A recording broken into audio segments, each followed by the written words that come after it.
अभी जो टॉपिक हम ले रहे हैं, ये टॉपिक हम वे ऑप्टिक्स ले रहे हैं। वे ऑप्टिक्स में ऐसा टॉपिक लेते हैं कि जिसके अंदर थ्योरी का पार्ट नीट और जेई को कवर करता होगा, ठीक है, प्लस स्कूल लेवल सीबीएसई भी कवर करता होगा।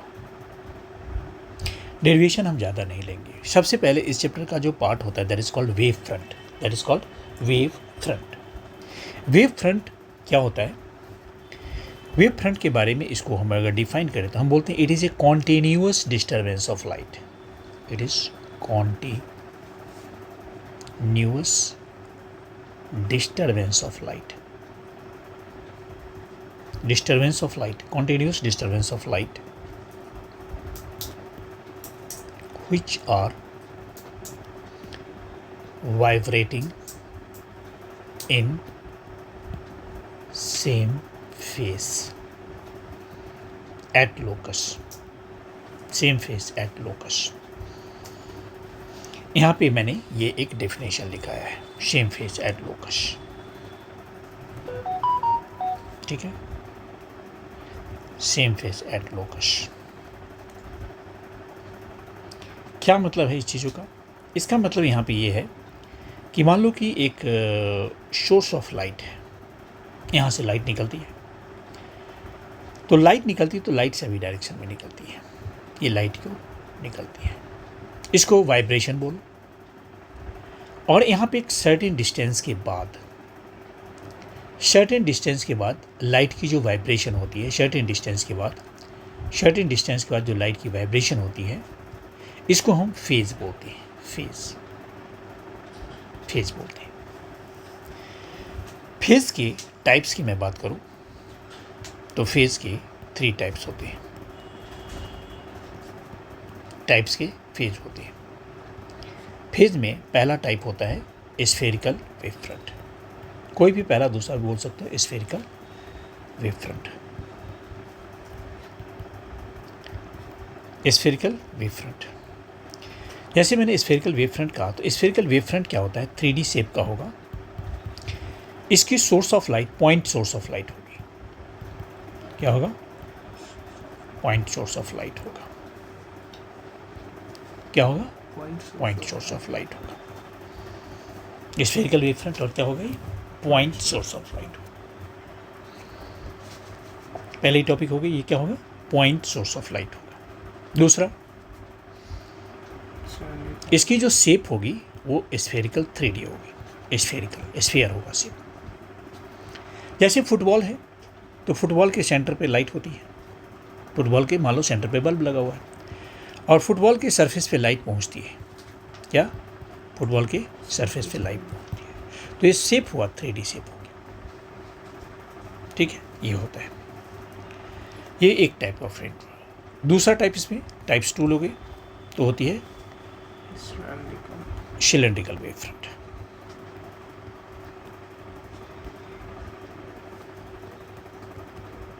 सिलेंड्रिकल वेव फ्रंट में लीनियर सोर्स होता है।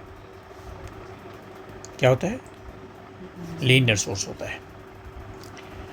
जैसे कि मान लो एक ट्यूब है, ट्यूब है,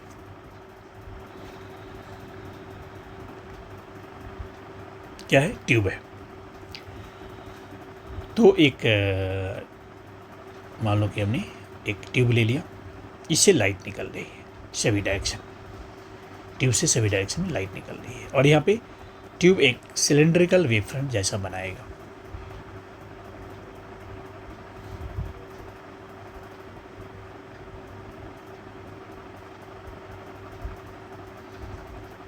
या इस टाइप से लाइट निकलती है।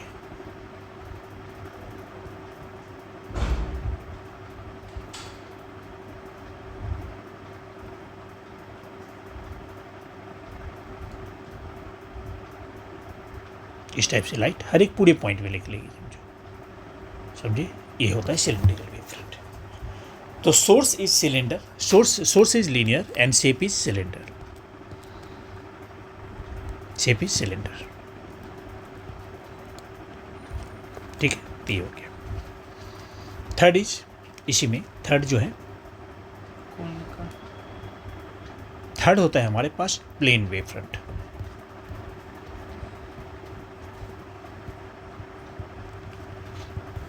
प्लेन वेव फ्रंट में लाइट या तो किसी प्लेन सोर्स से आएगी, ये मैंने यहाँ सोर्स बना दिया, यहाँ से लाइट निकल रही है,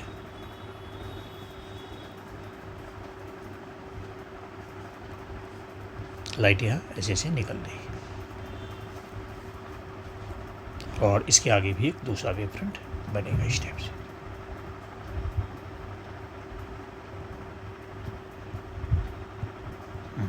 इस टाइप से प्लेन वेव फ्रंट बनेगा। तो ये इसमें क्या होगा, सोर्स या तो प्लेन होगा या एट इन्फिनिटी होगा, प्लेन होगा एट इन्फिनिटी होगा सोर्स, और शेप क्या होगा, प्लेन होगा। तो ये टाइप्स ऑफ वेव फ्रंट में ध्यान याद क्या रखना है, सोर्स कैसा है और शेप कैसा है। जैसे कि पहले वाले में सोर्स क्या है, पॉइंट, शेप क्या है, स्फेरिकल। दूसरे में सोर्स क्या है, सिलेंड्रिकल, शेप क्या है, सोर्स है लीनियर, सोर्स है लीनियर एंड शेप है सिलेंड्रिकल। तीसरे में सोर्स या तो प्लेन है या इन्फिनिटी है, और सोर्स शेप है इसका प्लेन, ये होगा। ये तो हमने टाइप्स ऑफ वेव फ्रंट किया। इसके बाद हम लेते हैं Huygens principle. Next topic is GH, Huygens principle. Huygens principle, Huygens principle क्या है, देखिए हाइजन प्रिंसिपल पे दो स्टेटमेंट है। पहला स्टेटमेंट है, चार स्टेटमेंट है। Every point on given wave front, every point on given wave front, given wave front, that is primary,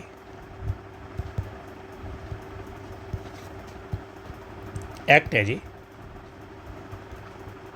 fresh source of new disturbance called secondary wavelets, called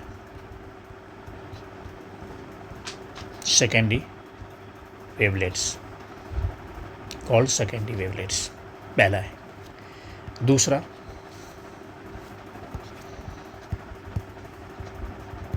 tangent to secondary wavelets, tangent to secondary wavelets in forward direction,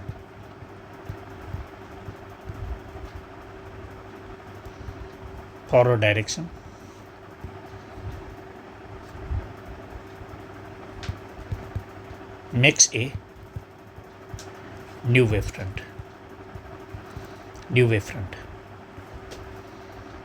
called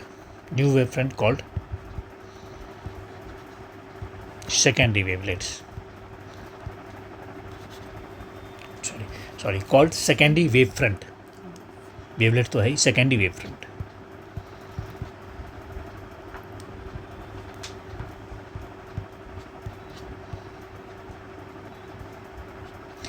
ये दो law generally होता है, but law और भी है। Wave front नहीं, rays are perpendicular to wave front,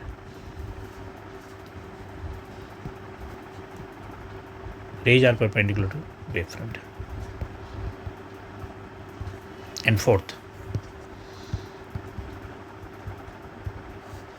all ray will take equal time. All ray will take equal time to travel. All ray will take equal time to travel from one wavefront to another.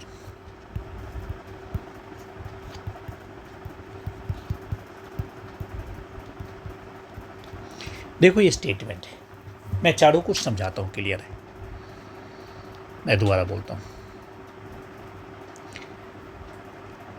पहला है every ray will take every point on given wavefront act as a fresh source of new disturbance called secondary wavelets. मतलब source से primary wavefront, source के ऊपर होता है primary wavefront. पहला होता है सोर्स से एक डिस्टर्बेंस निकलती है, देखो ध्यान से सुनो, पहले होता है सोर्स से डिस्टर्बेंस निकलती है, इसको बोलते हैं प्राइमरी वेवलेट्स। क्या बोलते हैं? Primary wavelets. और ये जाके एक बनाती है शेप जिसको बोलते हैं प्राइमरी वेवफ्रंट। क्या बोलती है? Primary wavefront. इस प्राइमरी वेवफ्रंट के हर एक पॉइंट से फिर से एक वेवलेट्स निकलती है जिसको बोलते हैं सेकेंडरी वेवलेट्स। ठीक है, और ये इसका एक आगे जाके फिर से एक वेवफ्रंट बनाती है जिसको हम बोलते हैं सेकेंडरी वेवफ्रंट। समझ आ रहा है? तो क्या हुआ? Source, primary wavelets, primary wavefront, फिर सेकेंडरी वेवलेट्स, फिर सेकेंडरी वेवफ्रंट। समझ आया? यही चीज़ लिखा हुआ है। और ये मैंने दो स्टेटमेंट बता दिया। Tangent to secondary wavelets in forward direction makes a new wavefront called secondary wavefront. इसके आगे क्या है? मान लो कि एक सोर्स है, एक वेवफ्रंट है, दूसरी वेवफ्रंट है, तो पहली वेवफ्रंट से सभी को जाने में इक्वल टाइम लगेगी। All ray will take equal time to travel from one wavefront to another. सभी रे को बराबर टाइम लगेगी, चाहे डिस्टेंस कम हो या ज़्यादा, नो मैटर। ठीक है, सभी को बराबर टाइम लगेगी। जितना टाइम ये पहुंचेगा यहाँ से यहाँ, उतना में ये पहुंचेगा यहाँ पहुंचेगा। एंड दोनों के सब ये परपेंडिकुलर होगी। Rays are perpendicular to wavefront. लिखा है ना, कहाँ लिखा है? Rays are perpendicular to wavefront. जैसे एक वेवफ्रंट है, दूसरी वेवफ्रंट यहाँ गई तो यहाँ से 90 डिग्री होगा या 90 डिग्री होगी। और टाइम दूसरा ले लो, ये भी 90, ये भी 90। इसने टाइम वालों 5 सेकंड दिया तो इसको भी 5 सेकंड लेना पड़ेगा। चाहे ऐसा है ना, मान लो एक यहाँ से यहाँ पहुँचा तो ये भी 5 सेकंड लेगा, ये 5 सेकंड, चाहे डिस्टेंस ज़्यादा क्यों नहीं है। ये रूल है। ठीक है, ये हो गया। इसके बाद है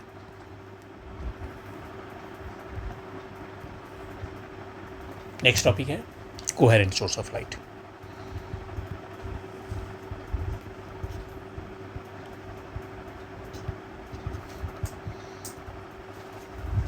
coherent source of light. Coherent source of light के बारे में कुछ चीज़ें हैं।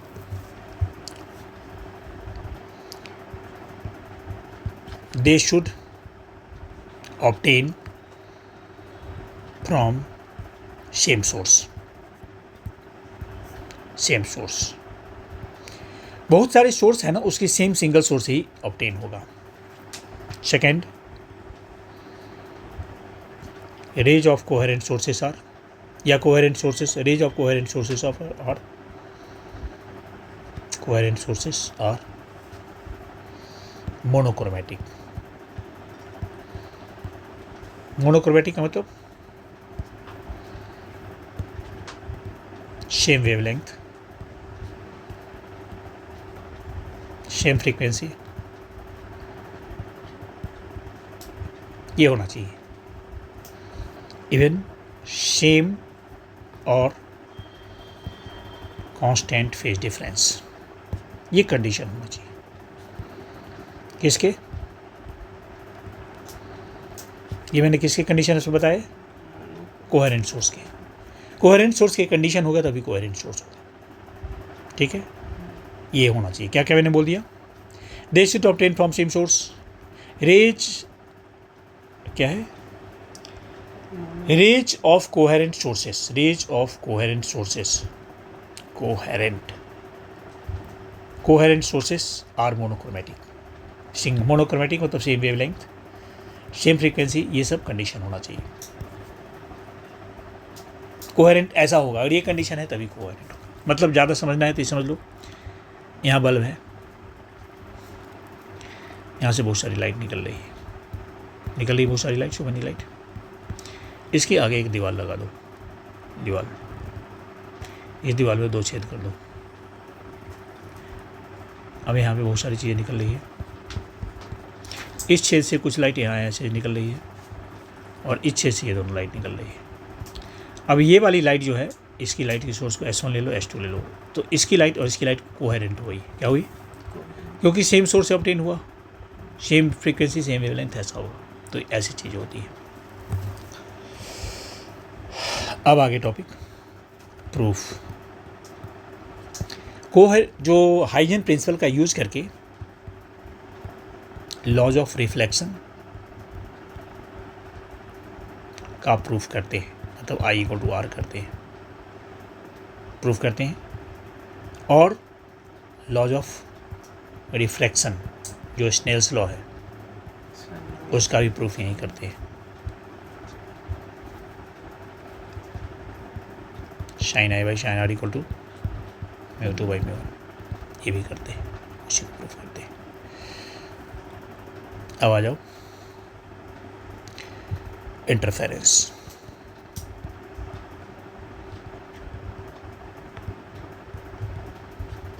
Interference of light. देखो इंटरफेरेंस ऑफ लाइट क्या होता है? सुपरपोजिशन होता है।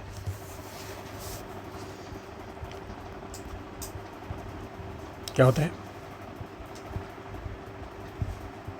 सुपरपोजिशन ऑफ टू और फ्यू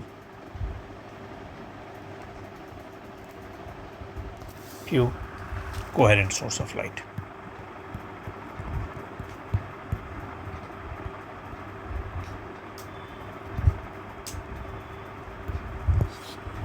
ठीक है, अभी हम कोहेरेंट सोर्स ऑफ लाइट लेंगे, y1 equal to A sine omega t, एक का इक्वेशन लेंगे, दूसरा y2 equal to G sine omega t plus phi लेंगे, इसको सुपरपोजिशन करेंगे,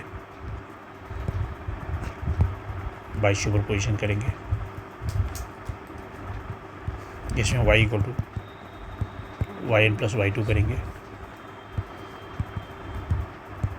A sine omega t plus B sine omega t plus phi करेंगे, जहाँ पे इसमें रिजल्टेंट एम्पलीट्यूड निकालेंगे,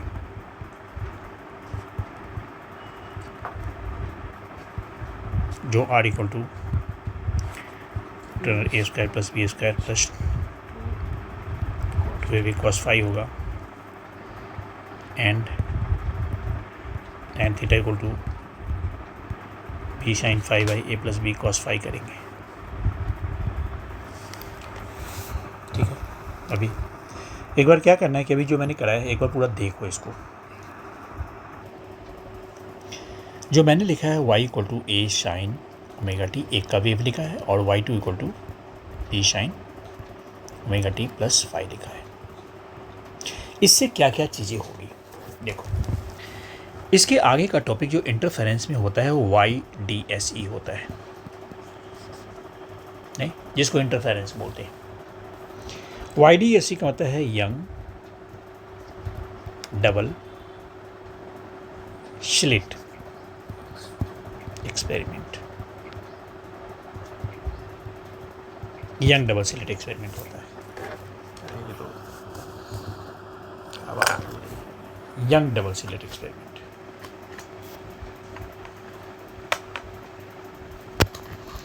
यंग डबल स्लिट एक्सपेरिमेंट जो मैंने बताया, तो इसमें क्या होता है कि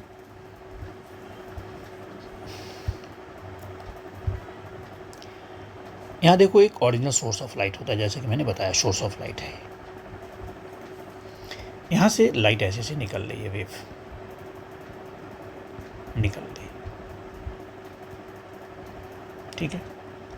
इसके सामने एक वॉल लगना है, और जैसा कि बताया इस वॉल में दो छेद है, होल है, तो लाइट यहाँ आगे रुक रही, ठीक है। ऐसे वेव है, नॉट रे, वेव ऑप्टिक्स है, लाइट को वेव मानते हैं। और यहाँ होल है, यहाँ होल है, इस होल से फिर से लाइट ऐसे निकलती है, समझिए आपको आ रहा है, ठीक है, ये निकलती है। और ये यहाँ इसके आगे एक स्क्रीन है, क्या है, स्क्रीन है। इस स्क्रीन पे इस दोनों का कंबाइन इफेक्ट पहुंचता है,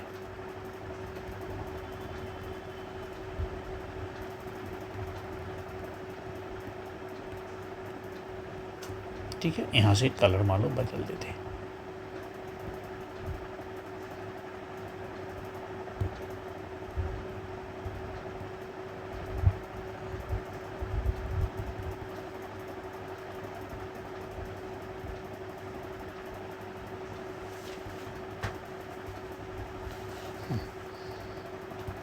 ये तो देखिए ज़्यादा दिख रहा है, वो ओवरलैप कर रहा है। जब यहाँ पे ओवरलैप करता है तो यहाँ पे क्या होता है, यहाँ पे ब्राइट डार्क बनता है।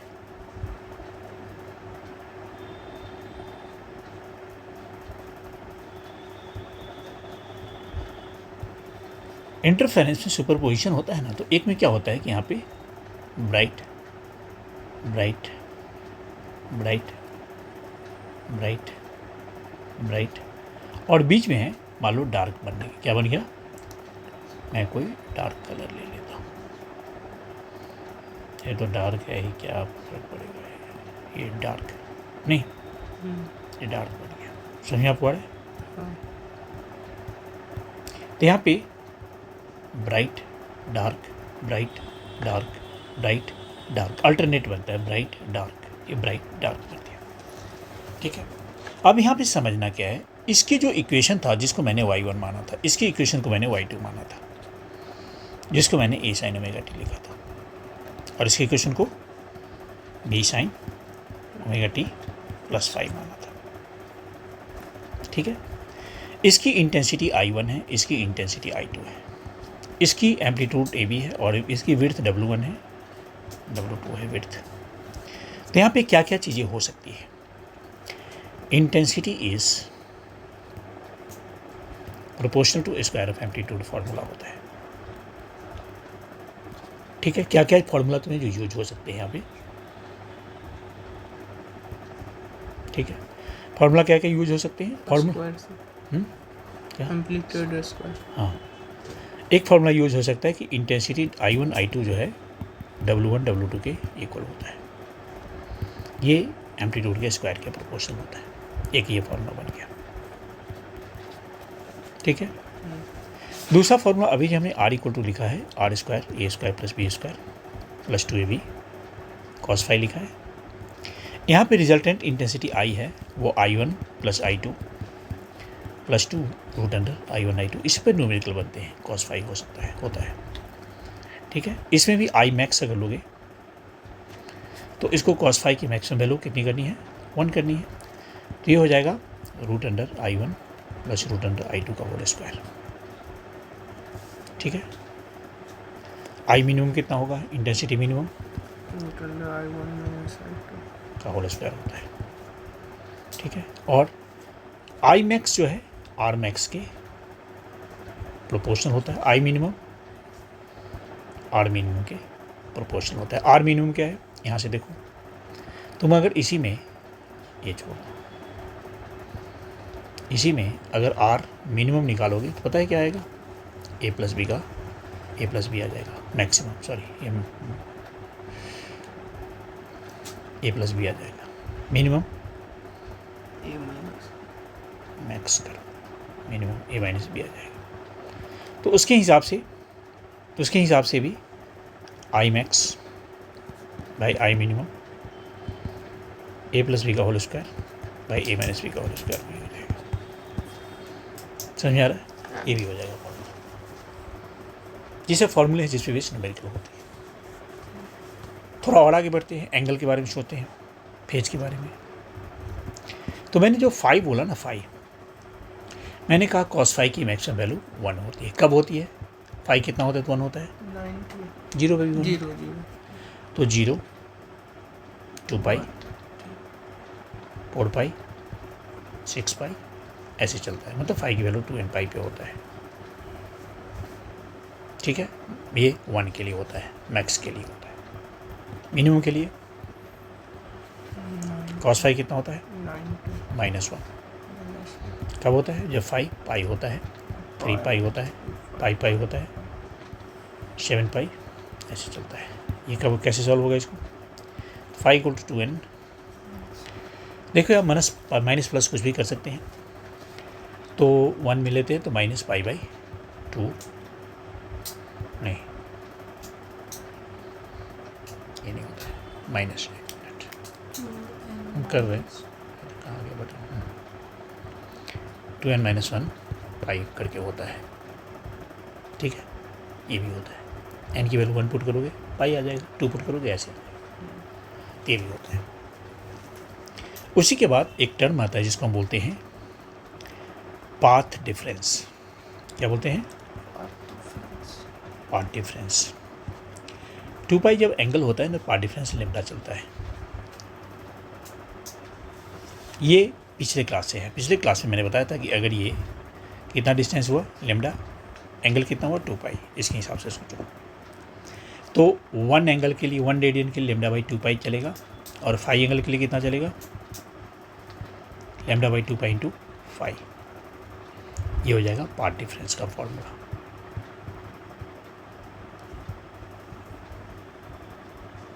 पाथ डिफरेंस का फॉर्मूला हो गया, ठीक है।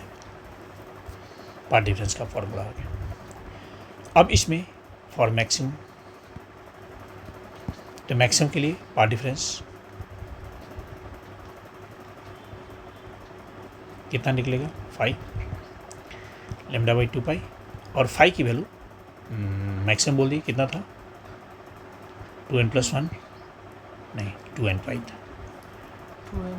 2n पाई था, यही था, तो n लेमडा आ जाएगा, ठीक है। फॉर मिनिमम पाथ डिफरेंस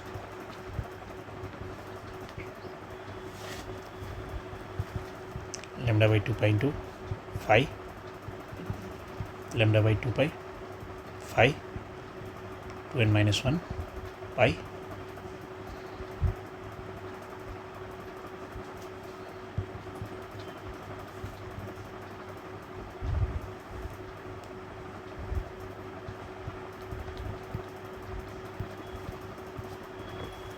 ये हो गया पाथ डिफरेंस मिनिमम के लिए। तो अभी आपने देखा कि आज की क्लास में हमने वेव ऑप्टिक्स के अंदर जो शुरू का पार्ट है बेसिक, हमने इसमें डेरिवेशन का ज़्यादा डिटेल नहीं किया है, लेकिन चीज़ों को समझने के लिए, फास्ट रिवीजन के लिए वेव फ्रंट क्या है, हाइजन प्रिंसिपल क्या है, इंटरफेरेंस क्या है, उसकी मेन पॉइंट्स क्या है, हमने कवर किया है। इसका जो अभी नेक्स्ट पार्ट वीडियो का होगा, जिसके अंदर हम रिमेनिंग पार्ट इंटर डिफ्रैक्शन और डिफ्रैक्शन पोलराइजेशन टॉपिक को कवर करेंगे, जो जेई, नीट और सीबीएसई के लिए कवर करता है। Thank you very much. जो स्टूडेंट्स हमारे इस चैनल को सब्सक्राइब नहीं किए हैं, सब्सक्राइब कर लेंगे। हमारा वीडियो जेन्युइन होता है, इसमें दिखावटी नहीं है, हम इसमें कोई ड्रामा डांस नहीं कर पाते, हमारी दिक्कत है। तो जो ज़्यादा डांस कर लेते हैं, ज़्यादा सीटी बजा लेते हैं, उनके वीडियो ज़्यादा चलते हैं। तो आपको सीखना है तो वीडियो को सब्सक्राइब कर लें, क्योंकि इसमें रियल है, ऑथेंटिक बातें होती है, इधर उधर की बातें नहीं होती है। Thank you students.